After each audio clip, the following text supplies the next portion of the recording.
한 여인이 있습니다. 남편 박준서와 결혼한 지 5년. 김시연, 그녀의 이름입니다. 지난 5년간 시어머니 오숙자 여사와의 보이지 않는 벽은 단 한순간도 허물어진 적이 없었습니다. 시어머니에게 며느리 시연은 늘 아들에게 부족한 존재였습니다. 살림 솜씨도 학벌도 집안도 모두 마음에 차지 않았습니다. 그러던 어느 날 그들이 살던 낡은 집에 재개발 소식이 들려왔습니다. 그것도 아파트를 6채나 분양받을 수 있다는 엄청난 소식이었습니다. 그날 이후 시어머니의 기세는 하늘을 찔렀습니다. 당장 300명을 불러 잔치를 열어야겠다며 부산을 떨었지요. 매일같이 친척들에게 전화를 돌리며 아파트가 생길 위치와 평수를 자랑했습니다. 하지만 그 모든 환희와 부산스러움 속에서 며느리 시연은 철저히 그림자 취급을 받았습니다. 잔치를 준비하는 시어머니와 시누이 박준희는 시연에게 눈길 한 번 주지 않았습니다. 잔치에 쓸 그릇이나 음식을 의논할 때도 시연은 그 자리에 없는 사람처럼 취급되었습니다. 마치 처음부터 그 집에 없었던 사람처럼 말입니다. 퇴근하고 돌아온 늦은 저녁, 현관에 들어서는 시연의 귓가에 부엌에서 나누는 은밀한 대화가 날아와 박혔습니다. 목소리를 낮췄지만 그 날카로운 단어들은 시연의 심장을 정확히 꿰뚫었습니다. 시어머니 오숙자가 시누이 준이에게 속삭이고 있었습니다. 아파트가 6채란다. 우리 식구 4세, 내 오빠까지 5. 아니, 그 여자도 있구나. 그 여자라는 호칭이 비수처럼 시연의 가슴을 찔렀습니다. 5년간 며느리로 살았지만 그녀는 여전히 그 여자일 뿐이었습니다. 시누이가 기다렸다는 듯 말을 받았습니다. 엄마, 걱정 마. 내가 오빠한테 다 말해놨어. 그건 우리 집 재산이지. 새언니랑 아무 상관없다고. 잔칫날에 엄마가 사람들 앞에서 못 박아버려. 심장이 쿵 차가운 바닥으로 떨어지는 듯했습니다. 5년간 집안의 크고 작은 일을 도맡아 헌신했던 세월이 한순간에 부정당하는 순간이었습니다. 시부모님 병원 수발, 명절 음식 준비, 심지어 시누이의 이사까지 도왔던 기억들이 스쳐갔습니다. 그들은 처음부터 시연을 가족으로 생각하지 않았던 겁니다. 재산이라는 거대한 이익 앞에서 며느리는 그저 내쫓아야 할 외부인일 뿐이었습니다. 들끓는 분노와 배신감을 억누르며 시연은 소리 없이 안방으로 걸음을 옮겼습니다. 지금은 다툴 때가 아니었습니다. 그들의 계획을 정확히 알아야 했습니다. 안방에 홀로 앉은 시연은 깊은 생각에 잠겼습니다. 문득 몇 년 전 남편 준서가 조심스럽게 꺼냈던 부탁이 떠올랐습니다. 시연아, 요즘 살림이 너무 빡빡해서 그래. 당신 명의로 가족 카드 몇 장만 만들어서 식구들에게 주면 안 될까? 다들 조금씩만 쓸 거야. 마음이 약해져 만들어준 카드가 무려 6장. 시부모님, 시누이, 그리고 몸이 편찮으신 시할아버지와 시할머니까지. 한 가족이니 너무 따지지 말자. 그렇게 스스로를 다독였던 과거의 자신이 한없이 어리석게 느껴졌습니다. 불길한 예감에 휩싸인 시연은 곧장 스마트폰을 꺼내 은행 앱에 접속했습니다. 그 카드들이 그동안 어떻게 쓰였는지 제 눈으로 확인해야 했습니다. 그리고 그 내역을 마주한 순간 시연은 경악을 금치 못했습니다. 시어머니 오숙자의 카드는 지난달에만 400만 원이 넘게 결제되었습니다. 전부 값비싼 백화점 의류와 반짝이는 금목걸이, 금팔찌를 사는 데 쓰였습니다. 시누이 박준희는 한술 더 떴습니다. 한 달간 500만 원 이상을 사용하며 유명 브랜드의 명품 가방과 수입 화장품, 고급 피부 관리실을 제 집처럼 드나들었습니다. 심지어 점잖으신 시아버지 박태곤의 카드조차 매달 수십만 원씩 고급 카페와 기원에서 사용되고 있었습니다. 시연은 청구서를 보며 부들부들 떨었습니다. 지난 몇 년간 자신은 비싼 옷 한 벌, 신발 한 켤레 제대로 사지 못하고 아끼고 또 아꼈습니다. 점심은 구내 식당에서 가장 싼 메뉴로 해결하고 퇴근길에는 버스비가 아까워 2정거장씩 걸어 다녔습니다. 그런데 그들은 시연의 희생을 자양분 삼아 이토록 호화로운 생활을 즐기고 있었던 겁니다. 그러면서 이제는 재개발 아파트까지 독차지하려 하다니. 더 이상 이대로 당하고만 있을 수는 없었습니다. 시연은 결심했습니다. 이 부당한 희생에 마침표를 찍기로. 시연은 차분하게 움직이기 시작했습니다. 먼저 각 카드의 경악스러운 사용, 내역을 하나도 빠짐없이 캡처해서 저장했습니다. 지난 몇 년간의 모든 기록을 날짜별, 인물별로 정리했습니다. 모든 증거를 클라우드에 안전하게 업로드했습니다. 그리고 은행 고객센터에 전화를 걸어 이 지긋지긋한 가족 카드를 정지시키는 절차를 물었습니다. 상담원은 주카드 명의자인 시연이 신청만 하면 언제든 즉시 정지가 가능하다고 알려주었습니다. 시연은 추가로 질문했습니다. 정지되면 혹시 가족들에게 바로 알림이 가나요? 아닙니다. 고객님. 결제 시도 시에만 정지 사실을 알 수 있습니다. 모든 것을 파악한 시연은 당장 카드를 정지시키지 않았습니다. 그들이 가장 행복한 순간, 가장 높은 곳에서 모든 것을 잃게 만들 생각이었습니다. 다음 날 아침, 시연이 아침 식사를 준비하는 동안 시어머니가 부엌으로 나왔습니다. 시연을 보자마자 비아냥거림이 날아왔습니다. 오늘은 웬일로 부지런을 떠실까? 아파트 들어온다는 소식. 듣고 잘 보이려고 애쓰는 거니 그래봤자 헛수고야. 시연은 속으로 들끓는 화를 누르고 억지 미소를 지었습니다. 어머님, 잔치 준비 제가 도울 일 있을까요? 음식이라도 같이. 시어머니는 시연의 말을 자르며 차갑게 쏘아붙였습니다. 내가 신경 쓸 일 아니야. 나랑 아가씨가 알아서 할 테니 넌 사고나 치지 마. 그렇게 말하고는 거실 소파에 앉아 친척들에게 전화를 돌리기 시작했습니다. 김서방. 잔칫날 꼭 와야 해. 우리 아파트가 6채나 생겼다니까. 목소리를 한껏 높여 자랑하는 그 모습을. 시연의 마음은 얼음장처럼 차갑게 식어갔습니다.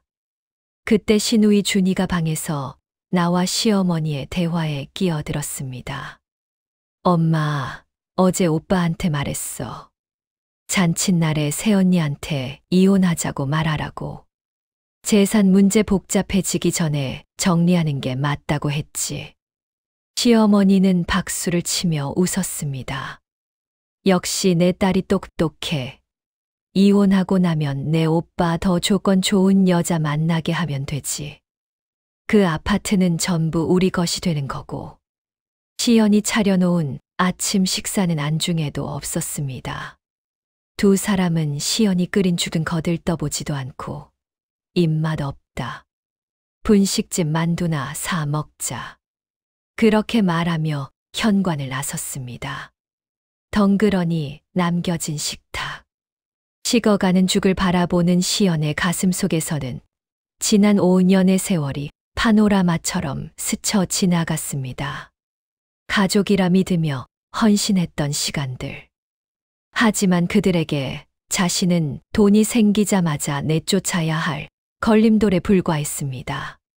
시연은 가장 친한 친구 미나에게 전화를 걸어 이 모든 기막힌 사실을 털어놓았습니다. 수화기 너머로 미나의 불같은 목소리가 터져 나왔습니다. 너 아직도 정신 못 차렸니?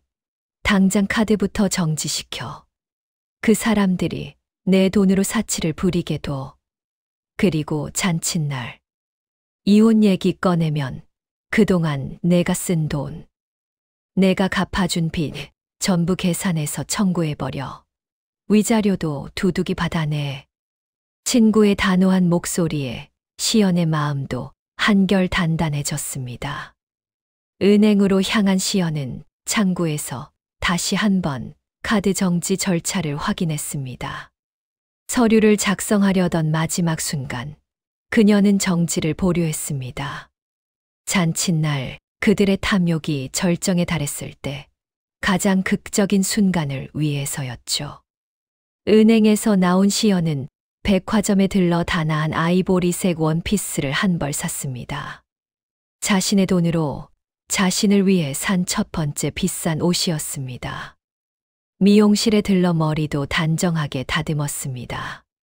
설령 이혼하게 되더라도 초라한 모습으로 쫓겨나고 싶지 않았습니다. 저녁에 남편 준서가 돌아왔습니다. 그는 평소보다 더 지쳐 보였고 시연의 눈을 마주치지 못했습니다.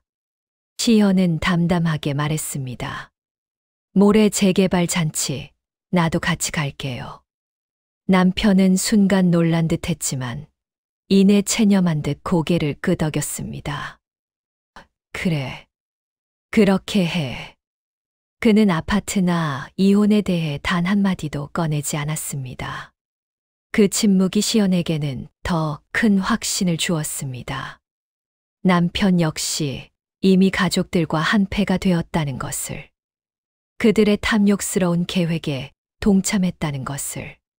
침대에 누워 시연은 잠을 이루지 못했습니다.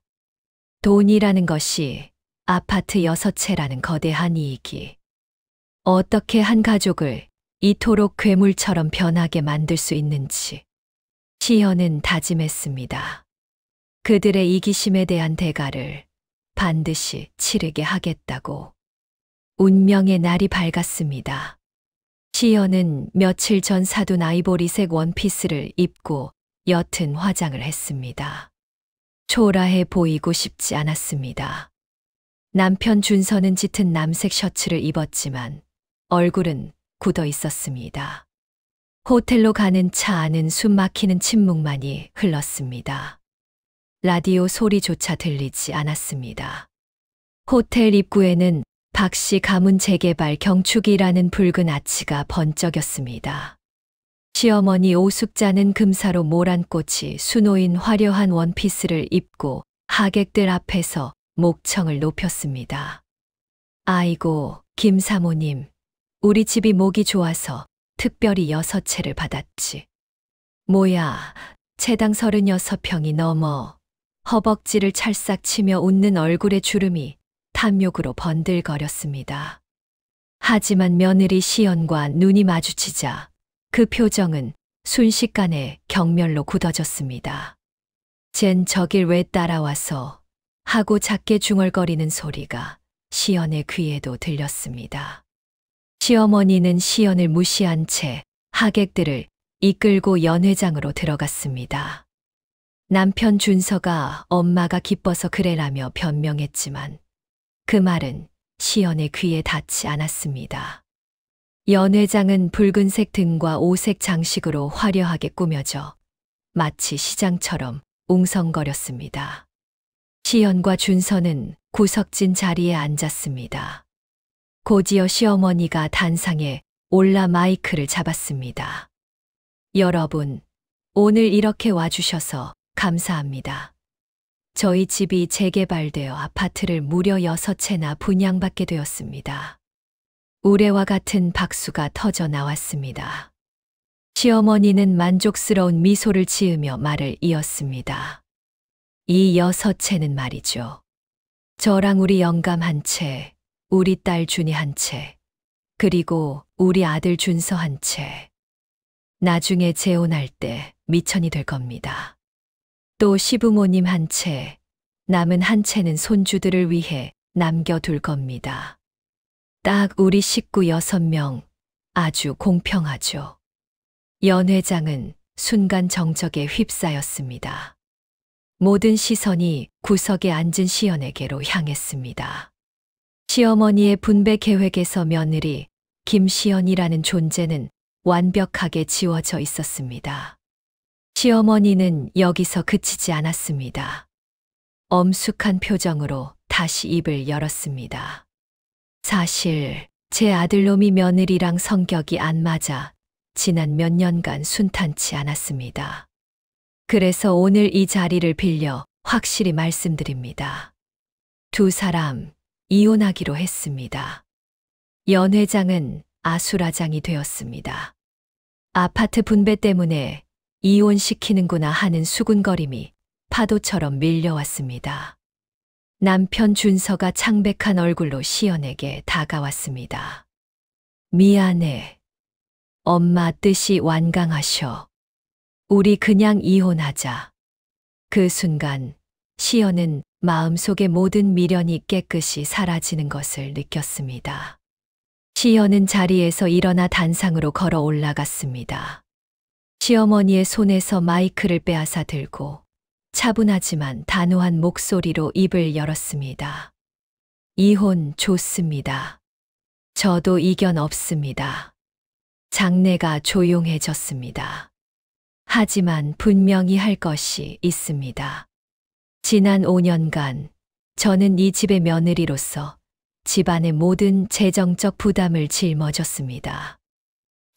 주택담보대출이자 매달 나가는 공과금, 시부모님 병원비까지. 오히려 저는 시어머님께 옷을 사드리고 아가씨에게는 명품 가방을 사주었지요. 시어머니와 시누이의 얼굴이 굳어갔습니다. 저는 재개발 아파트 단 한 채도 원하지 않습니다. 그건 당신들 집안의 것이니까요. 다만 제가 지난 5년간 당신들 가족에게 쓴 돈, 제가 대신 갚아준 빚 정확히 5천만 원만 돌려받겠습니다. 시연은 가방에서 미리 준비한 이혼 합의서를 꺼내 준서에게 내밀었습니다. 여기 서명하세요. 위자료 5천만 원을 지급한다는 내용입니다. 시어머니가 옆에서 아들의 등을 떠밀었습니다. 뭘 망설여. 5천만 원만 달란다. 아파트 한 채 값이 얼만데 얼른 서명해. 5천만 원으로 수십억 가치의 아파트를 지킬 수 있다는 생각에 시어머니는 이성을 잃었습니다. 남편 준서는 부들부들 떨리는 손으로 결국 합의서에 서명했습니다. 시연은 합의서를 가방에 넣었습니다. 그리고 그들 모두가 보는 앞에서 스마트폰을 꺼내 은행 고객센터에 전화를 걸었습니다. 네, 주카드 명의자 김시연입니다. 제 명의로 발급된 가족카드 6장, 지금 당장 모두 정지해 주십시오. 잔치가 파하고 하객들이 하나둘 자리를 떴습니다. 호텔 직원이 정중하게 다가와 계산서를 내밀었습니다. 총 800만 원입니다. 시어머니 오숙자는 의기양양하게 지갑에서 카드를 꺼냈습니다. 이까짓 돈이 뭐라고. 카드로 긁어.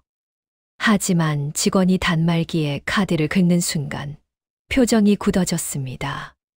사모님, 죄송합니다만 정지된 카드라고 나옵니다. 시어머니는 기계가 고장났다며 소리쳤습니다. 다시 긁어봐. 어제도 쓴 카드야. 직원은 다른 카드를 요청했습니다. 시어머니는 지갑에 있던 카드 6장을 모두 꺼내 주었습니다. 시아버지 카드, 시누이 카드, 심지어 시할머니 카드까지. 하지만 결과는 모두 같았습니다. 정지된 카드입니다. 정지된 카드입니다. 시어머니는 새하얗게 질렸습니다. 어떻게 이럴 수가. 어떻게 다 정지된 거야? 시누이가 다급하게 은행에 전화해보라고 소리쳤습니다. 시어머니가 떨리는 손으로 은행에 전화를 걸었습니다. 수화기 너머로 주카드 명의자의 요청으로 정지되었다는 답변이 들려왔습니다. 그 순간 시어머니의 분노 어린 시선이 연회장 구석에서 조용히 차를 마시고 있던 시연에게로 향했습니다. 너, 내 짓이지. 이 악독한 년.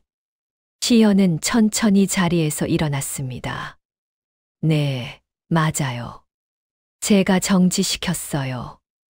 그 카드는 제 명의로 만든 제 카드니까요.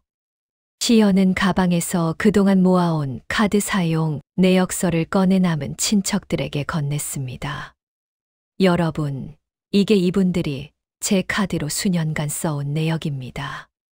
시어머님은 한 달에 400만 원어치 금팔찌를 사시고 아가씨는 500만 원짜리 명품 가방을 샀죠.